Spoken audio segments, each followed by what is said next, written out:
las 1001 noches. Todos por estar vivos estamos desprotegidos. En ese sentido, todos no sabemos si dentro de 10 minutos vamos a estar vivos. Entonces la vida misma, ya vivir, estar implicados en algo, ya es peligroso. Por tanto, cuando ella está allí, está dando un sentido a su vida. Es decir, no tomar el desafío, eso sí que es desprotegerse. Eso es como muy importante, porque cuando uno tiene en la vida algo por lo cual implicarse y comprometerse, no tomarlo es quedar desprotegido y muerto. Mientras que aceptar la batalla, aceptar la guerra, aceptar el combate, que evidentemente si juegas, cada movimiento de ajedrez es una muerte. No jugar es estar desprotegido. Entonces, en el momento en que uno dice juego, cuando entro a jugar, ya acepto la muerte, porque precisamente solamente se puede morir conscientemente si juego. Si no juego, eso es estar desprotegido. Por tanto, cuando ella, y aquí habéis dicho, digamos, ahí es muy importante por qué entra al juego, que no lo habéis dicho, es decir, ella entra al juego para su propia vida. Si ella no entra al juego, está muerta. Toda su vida hasta ese momento no tiene ningún sentido. El haber nacido donde ha nacido, tener la oportunidad de lo que le pasó cuando ella era pequeña, todo eso le exige entrar a esa batalla. Y eso es protección. Por eso cuando uno hace algo que se pone en riesgo de muerte, ahí está protegido. Cuando uno no toma ese riesgo, ya está muerto. Eso es, digamos, iniciar un camino iniciático es, ya estoy dispuesto a morir. Es desproteger, precisamente. El ego va a estar atacado. El ego ya va a estar en la batalla. El ego ya se va a sentir amenazado por todos los desafíos que van a venir en un camino donde todo va a estar para que ese ego se mate, se muera, se sienta en peligro. Entonces ahí es la lógica es inversa. Estoy en peligro cuando tengo una vida donde creo que estoy seguro, que tengo la garantía de vivir, de que estoy seguro viviendo una vida normal. Cuando tengo una vida normal, ahí estoy en peligro. Ahí estoy desprotegido. Cuando tengo un propósito, aunque muera en ese propósito, ese es el héroe. El héroe está dispuesto a morir y su muerte es una gloria. Entonces uno ha de estar dispuesto a morir glorificado, no una muerte donde es por viejo. En el sentido de que en ese guerrero, en ese mercader, en ese sacerdote y ese mago va a tener todos los peligros, pero ahí está protegido porque tiene un propósito.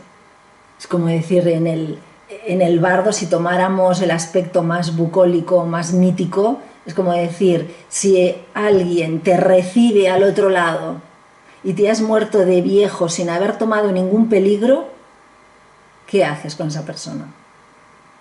Mientras que alguien ha hecho lo que ha tenido que hacer y muere peligrosamente, ¿cuál es su siguiente trasbordo, ¿no? Es decir, ¿cómo sería la diferencia?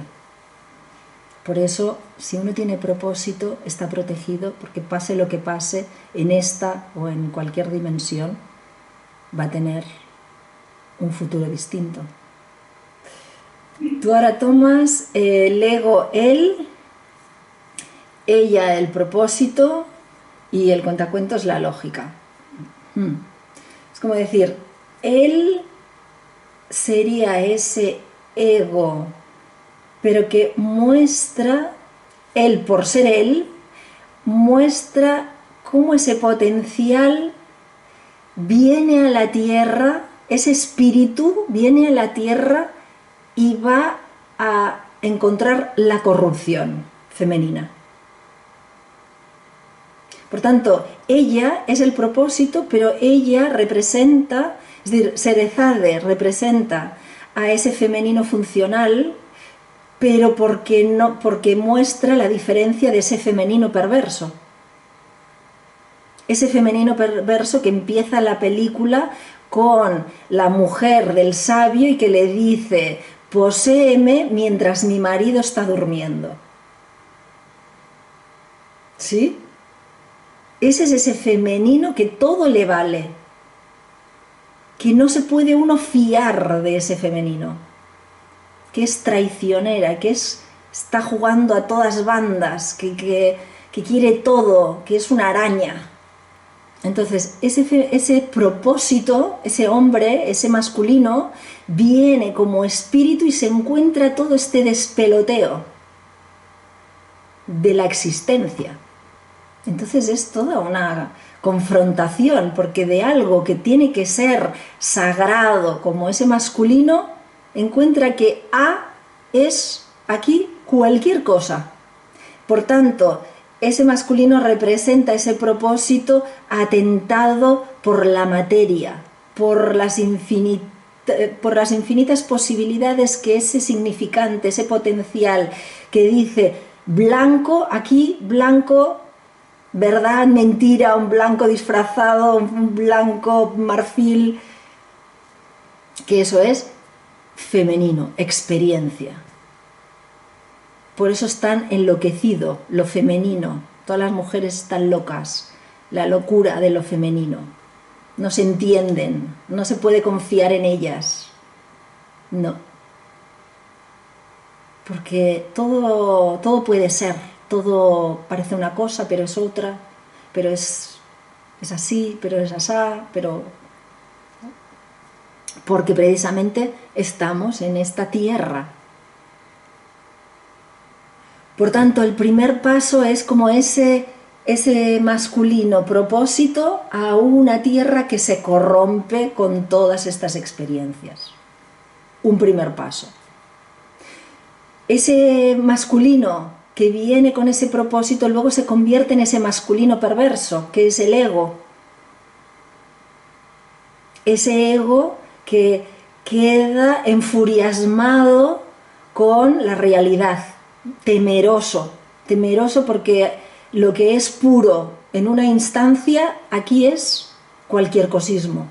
Por tanto, por eso el ego tiene miedo, porque es como un decir, aquí las cosas son lo que cada uno le venga en gana. Es el mundo del caos.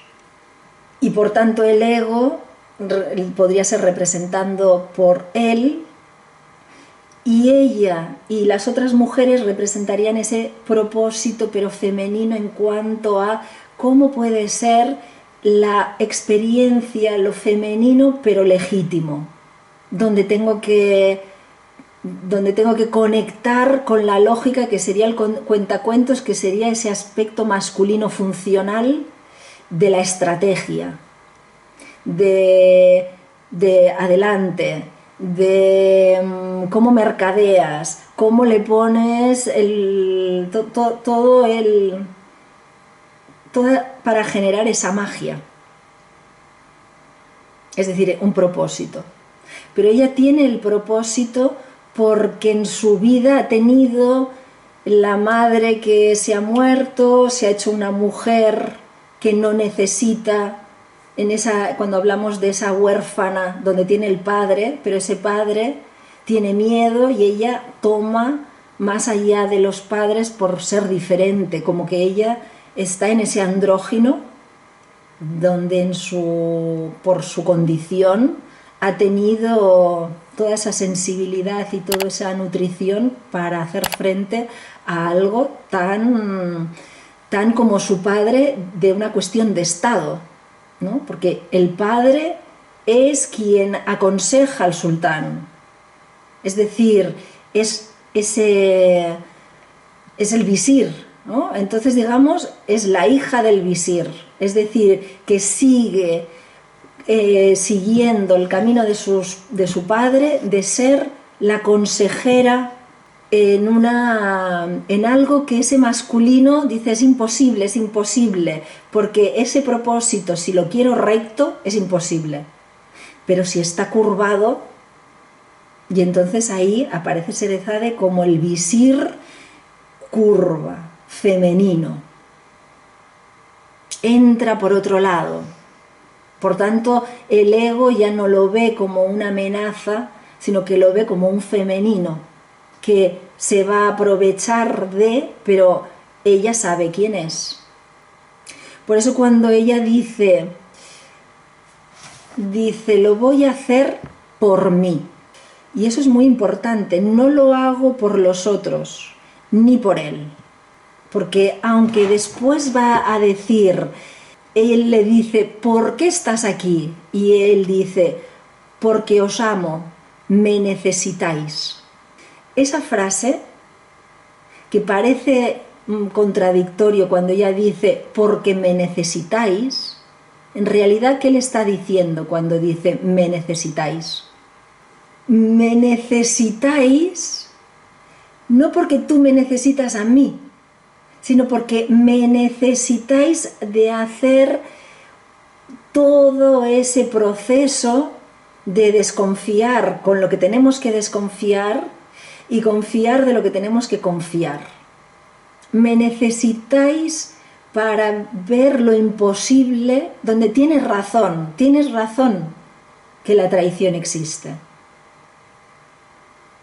Y es como, ese es un buen ejemplo de que todos tienen esa verdad, porque no es como decir no y caer en la confianza, sino que es tan necesario confiar en lo imposible como desconfiar de todo. Por tanto, cuando dice os amo, y ese amor es lo que hace que nos unamos, es como que es necesario, porque es necesario que este cuento tenga una resolución a la altura de la creación. Es como ponerse en esa realidad para generar algo que se necesita todos los elementos para hacer toda esta creación. Por tanto, ahí hay una no personalización, no es un amor personal, no es un que yo lo voy a hacer por ti o por las mujeres, sino que es un desafío, porque ella, con esto de las historias, ella está con ese compromiso de que ella está creando su historia, de la historia posible en un comienzo imposible. Todo camino es, cuando decimos, entramos en que ese posible tiene que ser soltado para ser un imposible, y entonces hacer lo necesario para descubrir qué pasa.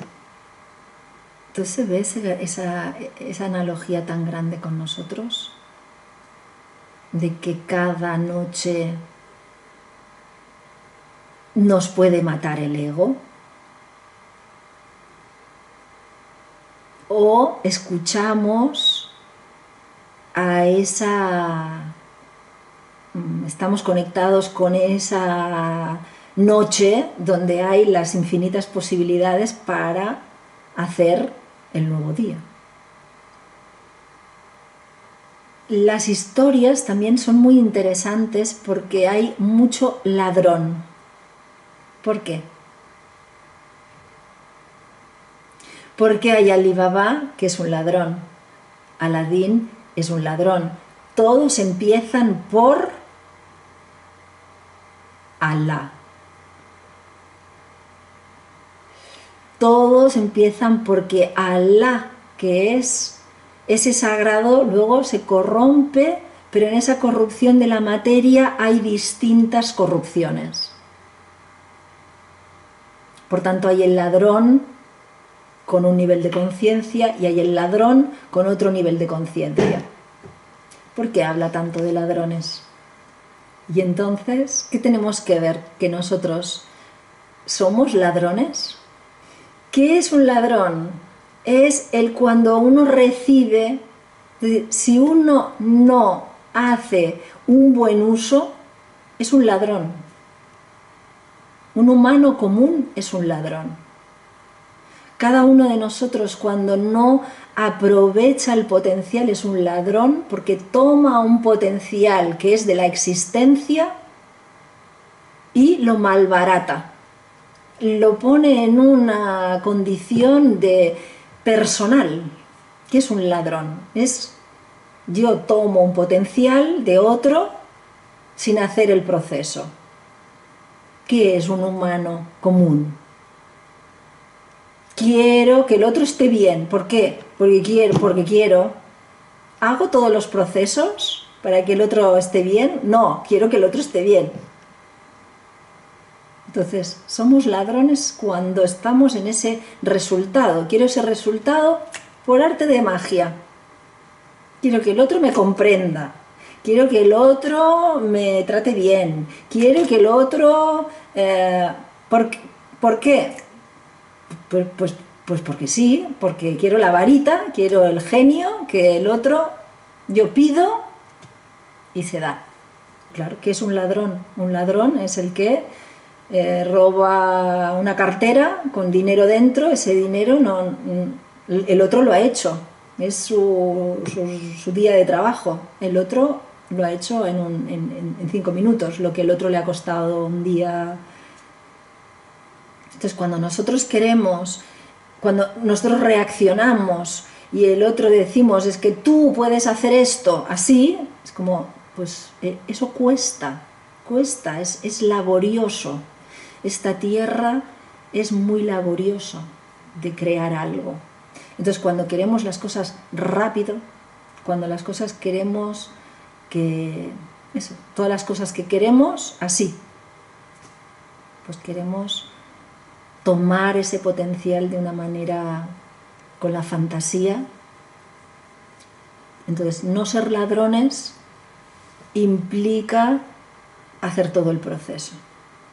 Aún así, como bien el cuento, de alguna manera un nivel de hay como la concesión de que hay ladrones y ladrones.